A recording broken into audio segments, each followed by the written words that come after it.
Alam nyo ba mga brad, na bago pa lamang naging undisputed monster si Naoya Inoue, ay may isang Pinoy ang biglang sumira sa plano ng buong bantamweight division? Ito ay ang ating kababayan na si Janriel Casimero. Nang talunin nito ang kampiyon na si Sulani Tete, ang fighter na pinaniniwalaan sana na unang magbibigay ng pahirap kay Naoya Inoue. Ngunit sa loob lamang ng 3 round, ay binago ni Janriel ang buong istorya ng dibisyon. Panoorin nyo ito mga brad, dahil ito ang tunay na dahilan kung bakit hindi natuloy ang sagupaang Casimero vs Inoue noong 2020.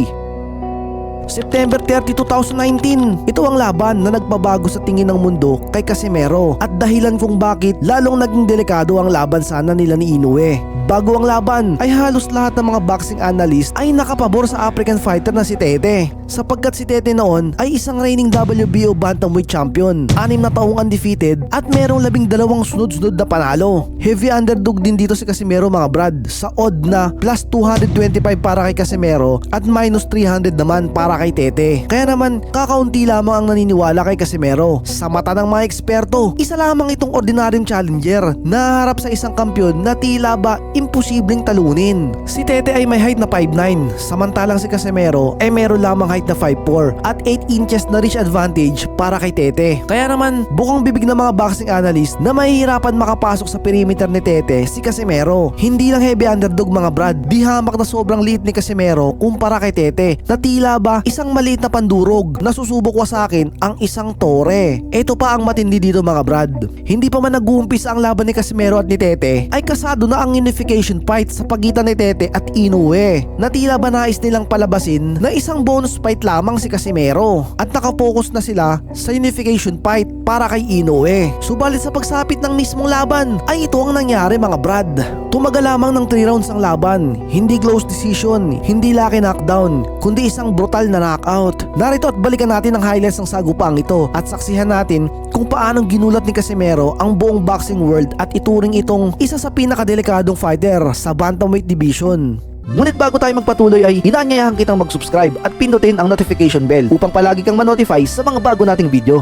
Sa unang round ay maingat ang naging simula ng dalawang mandirigma. Umiikot si Casimero habang sinusubukang hanapin ang tamang distansya, samantalang kontrolado naman ni Tete ang gitna ng ring gamit ang kanyang mahabang jab at mahusay na footwork. Ilang beses naman nagtangkang lumapit ang Pinoy, agad siyang nasasalubong ng depensa at haba ng kamay ng kampyon. Halos puro pagsusukatan at pag-a-analyze ang nakita sa unang 3 minuto. No peer than Saysanius, Lemons we Stockholm and Turitha for a premier campaign.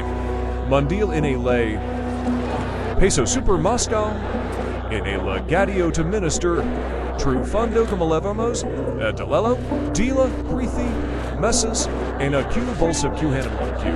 Balisos de la Bolasilla is de Galando, Samalacua, Libolsa Mus, Diela Q, Misignos, Grail Pasman, Tuno Desto Turadolis, C Sten T She Timioi, a Pershoig into Kimioi, Tite Toidoi, Katoi T Noise, Pute, Chitoi, Jointrio Kisamino. Industry can be infantry for many technology of patry for therapy temporary public sansi to real semeno keep or as up more for keep eat for his team to a sword see reading text and can for therapy toy I'm getting in front of you of the line to continue to look for annotation and send the pay art the good trip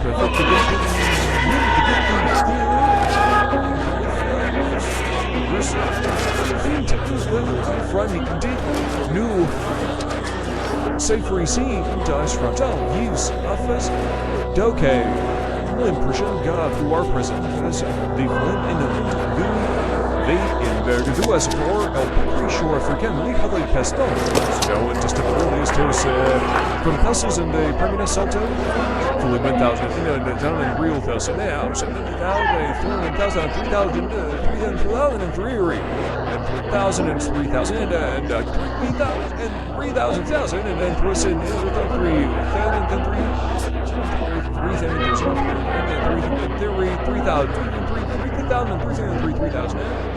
Latina Forders this Infia the Wakanda Goshen LA Tel Atela Federal Coast International okay brilliant to Terrapintus E Stay Pria Tatu the 10-2K Cassie made all see Pria Super see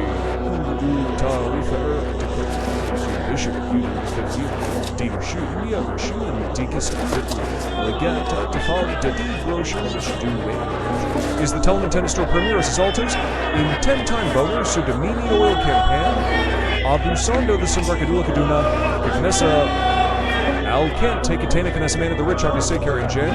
C. Perry, we're going to move into defense. He was move Ro Rapido Titi. She see Katana and Alyssa. The Sabona defense and say this Pagsapit ng ikalawang round, ganito pa rin ang naging takbo ng laban. Patuloy na ginagamit ni Tete ang kanyang haba at disiplina upang pigilan ang pagpasok ni Casimero. Hindi nagmamadali ang South African champion at tila ba kontrolado nito ang sitwasyon. Ngunit kapansin-pansin na hindi rin nagpapadala sa emosyon si Casimero. Hindi ito basta-basta sumusugod. Sa halip, matyaga itong naghihintay ng isang pagkakamali ng kanyang kalaban.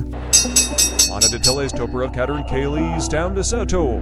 Juvino, Case of Furious. Differenti. Limitati Casio. Rake Smerin, Georgia, and Interfanta, Delimita Biscandent, Thondia, Meter Fake, Hetaria C. President of the campaign in Terino Yos, he most careful campaign mini Moscow campaign, Moscow, Dinagan Sambona Racha, Daranatan Kombita Komplika, some moochers, losing commoners, Capranta Forlani Tetic in battle as Parashu director as Kara.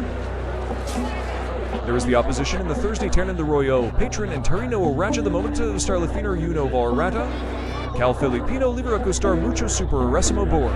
In Telecun, a Frial Ferra, Carmoy Winatini Kukumilanos Wanothalani Teti, Iga Masle Pisala, Mondo Jiba, Keen Dizenduas Kebra, Salba Consecata, Mao Pop, Tero, Smedo, Based on Mendo, Acer, to die, and Son Behind Safe, Line Tosu, and Pan Aceland 80.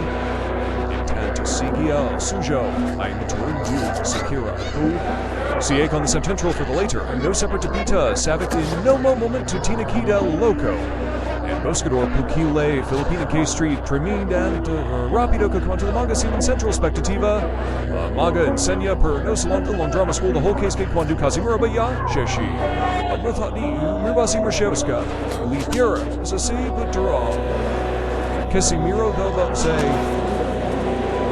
Most of therefore pest and salt to see fought before it, but the same was all Pelorica fella for a K. Tina T aggressive list concert fellas a concert film. We said Grasiva look at this or Carrie Sag Tina with our sister with the concertera and Perjuna Gravio and Sus Kita and for Philip Studio Philippines at the same break that I went through and through the Martins on Sana. Donate to his Esperanza Junior Casimiro Dawson and categories de Simona Rachel Sobrinos Comandas category. Friend commentation. Yeah, notion. They released over the token tumor sound. The ninja Sabrina Cristolanita. Also anonymous. This free Eliz is a Shrek. Facilities. Is a bird. Lee Pafadu Kaha. Tembo and Bayalu and those as of them. Then in just apples and with all care academicus astrologers. Este segundo asalto ver exactamente diestro y zurdo. Obviamente Casimiro entiende que no tiene por qué correr el riesgo, no quiere seleccionar muy bien. Hasta los momentos parece que quiere que sea Juan y Tete el que se lance por él para poder aprovechar el trabajo del sudafricano. Ursisi, Jima, Realist Senators, Bird, Deer, Tekken, Suplarsi. Sart the Courier, Beradia form Amin, Prepare the Away before them, Brilliant Yokub Endu, Vehicle Selling Cell and Tobago Dad, and Lead to Minute Tiny, Tibdan Tobago, Tibetcogathian, Mulisa Al Cathedral Sorkin Podiola, Compotin Putus, Erkano Potences, Swafferin and Toasto, Convita, as Gason say, Wargle is Versailles, Constance Fini, Spartan, Lucaselentan, and Jerusalem Part to Remain, Winnasan, and Phoenix, Shid Traffic, and Tuesday. Bonabosa Horror Standard Bearers, Campaigners, and other special mentans. The Sport de la Caida del Richo Bella Parfait, the Torres Casas Parquet, the mayor promotor, the local Alba Buxoso Africano, Don Tabalenco's Comparalenque Spo, Super Zidentes, Premium Novel Della Expo Sahor, Nelson Mandela Katinya, Sim Prima, put those roadbooks other read this, I book a little like lava. What's a leg? Pagsapit ng round 3, habang patuloy na kampante si Tete sa kanyang paggalaw at pagkontrol sa laban, biglang pumutok si Casimero sa isang napakabilis na opensiba. Nakakita ito ng puwang habang bagyang yumuko ang kalaban. Sa isang kisap mata, isang malakas na kanang kamao ang tumama ng eksakto sa ulo ni Tete. Agad na nanlambot ang mga tuhod ng South African champion. Napatras ito patungo sa mga lubid habang pilit na binabawi ang kanyang balanse. Naaway ni Casimero ang pagkakataon. Tuloy-tuloy ang kanyang pag-atake. Isa pang mabigat na suntok ang tumama at lalo nitong pinayinig ang kampiyon. Bumagsak si Tete. Nakatayo pa ito pagkatapos ng bilang ng referee. Ngunit malino na hindi pa ito ganap na nakakabawi. Kita sa kanyang mga patang pagkalito at pagkawala ng balanse. Nang ipagpatuloy ang laban, hindi na nag-aksaya ng panahon si Casimero. Mabilis itong sumugod at nagpakawala ng isa pang mabagsik na kombinasyon. Tumama ang isa pang malinis na suntok na tuluyang nagpayanig sa dating kampiyon. Muli itong bumagsak at sa pagkakataong ito ay nakita ng referee na wala nang kakayahan si Tete na ipagpatuloy ang laban. Itinigil na ang bakbakan.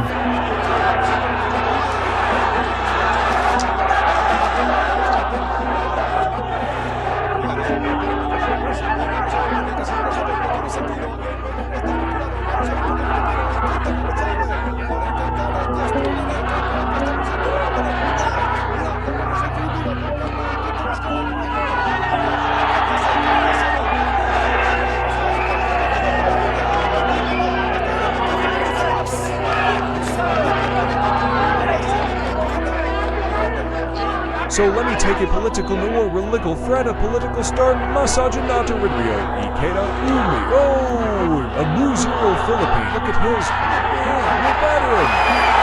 But yes, sir, impressive. We'll see him. Panalo si Casimero via round 3 technical knockout. Ito ang pinaka-biggest achievement ni Casimero sa boxing dahil nakuha nito ang WBO Bantamweight belt, naging 3-division world champion at kinilala bilang one of the most dangerous puncher in the Bantamweight division. Dahil sa impresibong upset knockout na ito ay maraming mga boxing fans ang agad na nagdemand na ikasana ang unification fight sa pagitan ni Casimero at ni Inoue. Subalit noong taong ding iyon ay unang beses na dumana si Inoue ng dilubyo sa kamay ng isang Pinoy. At kung matagal ka nang mahilig sa boxing, marahil alam mo kung ano ang sinapit ni Inoue sa unang pagharap nila ni Donaire. Kaya naman, maaaring isa ito sa mga naging basihan ng promoter ni Inoue na si Bob Arum upang wag ipalapa ang kanyang bata na si Inoue sa pangil ng isang Pinoy. April 20, 2020 ay kasado na sana ang laban at naghihintay na si Casimero ng halos kalahating taon sa Amerika. Subalit, tuluyang nakansila ang laban dahil daw sa pandemic.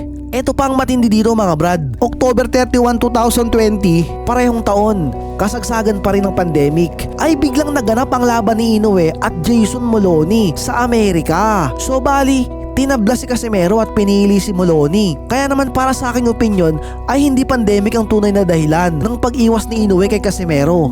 Marahil ay alam ng promoter ni Inoue na si Bob Arum na may kalalagyan ng kanyang bata kapag tinapat niya ito kay Casimero. Si Bob Arum ay notorious sa pagpipreserve at pagpapahinog ng mga fighter nito. Kung ating matatandaan, kamakailan lamang ay naglabas ng pahayag si Pacquiao na gusto nitong labanan noon ng batang si Terence Crawford. Subalit, hindi ito binigay ni Bob Arum kay Pacquiao sapagkat alam ni Bob Arum na matatalo noon si Crawford kay Pacquiao.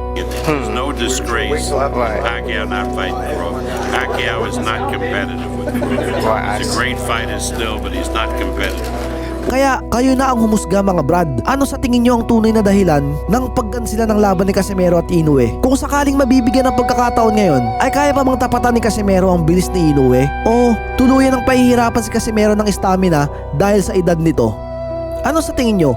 Pag-usapan natin yan sa comment section.